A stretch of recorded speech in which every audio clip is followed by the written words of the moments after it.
Hello fantasy faithfuls and welcome to Chris Godwin's 2020 Fantasy Snapshot.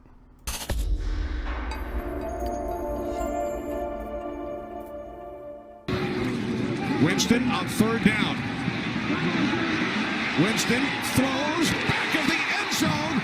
Touchdown, Chris Godwin. In 2020, the Tampa Bay Buccaneers and Chris Godwin will be facing a group of teams that last year gave up 529 fantasy points in PPR to wide receivers, second least in the NFL with 13.3 yards per reception and 14 touchdowns on average.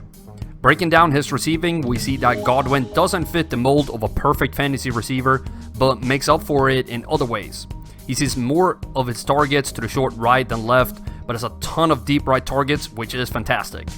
And his catch rate, even with Jameis the interception Winston throwing him the ball, is fantastic across the board, with the short right being his best, which suits his target patterns perfectly, and the deep zones are the best in the league.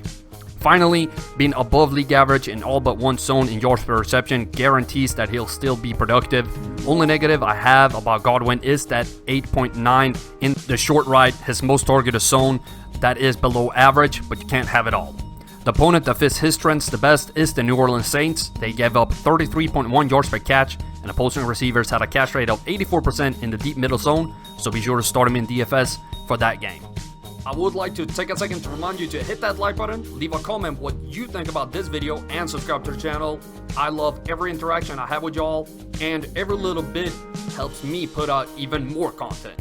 Godwin has been in the league for 3 years, but only had one breakout season, so his floor is on the lower side of things at 3.5, but his ceiling shows that even before he broke out, he had massive upside, and the likeliness of him scoring above the ceiling and booming is decent at 1.1%, while his bust risk below the floor is a very low 1.3.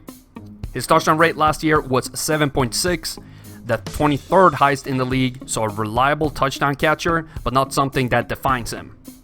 Based on my market share study, I have him predicted for 116 targets and 87 receptions in 2020 with Tom Brady as his quarterback and the addition of Rob Gronkowski to the team. Godwin is a game breaker monster. He's either a top 10 wide receiver or all the way down in the 20s and finished the year with 7 usable games in 10-team leagues. The situation breakdown for him shows that he scores less points at home than away, which is very strange for wide receivers. He also scores less when playing a bottom 16 air defense, which is also out of the ordinary. And to top it off, he scores way less against teams with a losing record. All oddities for a wide receiver. Chris Godwin saw 12 red zone targets in 2019, and with those targets he scored 4 touchdowns, which is great by itself. With 19% of his team's red zone targets, he's not reliant on red zone targets for touchdowns, which is a good thing. Very versatile, and with Gronk on the team now, I'm glad he's not a red zone machine, as some of those targets would have gone to Gronk.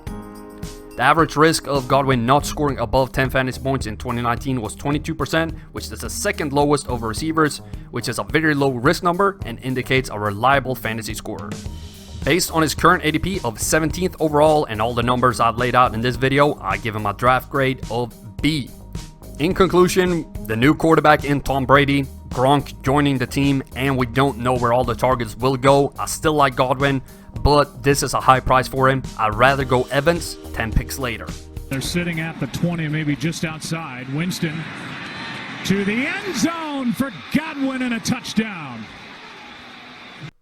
Hello fantasy faithful, I hope you enjoyed that video. Don't forget to check out more of them right here and here. In case you haven't done so already, be sure to subscribe to the channel and turn on notifications so you don't miss a beat.